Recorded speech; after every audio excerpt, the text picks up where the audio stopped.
Finally, Nelson Chamisa aziva akataura panhau aiwa yakabata mwoyo yevanhu iri kunetsa misoro yevanhu vanhu vari kuita macrackdown emusoro pamusoro pechange asi Nelson Chamisa abaimba simplifya zvese sambe namashoko ataurwa naNelson Chamisa muzara nhasi on the Sabbath day notibva subscribe like tina on the bell icon tipinda pasocial media handle yake X Nelson Chamisa anyora achiti the pace of change people asking God to change the nation and we are desperate for change. But for real change to happen, God does not use the holistic approach.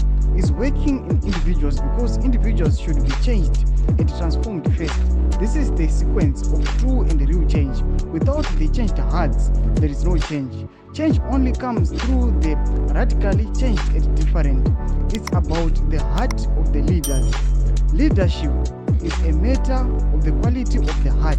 Alignment and obedience determine the speed, the process, progress and success in the fulfillment of the change promise. Nelson Chamisa anobvanyora nemaverses acho toona Nelson Chamisa ari kuudza vanhu kuti aiwa change haingouyi kuti nyika yatochinja but the Lord anopinda muvanhu voita change but vanhu vanokwanisa kutransforma nyika for change anyora maqualities avo kuti vanhu vavo vanofanira vane obedience and alignment izvo zvinozomeka the speed of the process, progress and success. Ndo mashoko anotaurwa naNelson Chamisa achiti aiwa change iri kuuya naMwari. Mwari ndiye ari kuunza change but ari kuiunza through the people. Tudze mafungiro enyu muri kudii pamusoro pemashoko ake aiwa pinda comment section medu musangano subscribe like turn on the bell icon.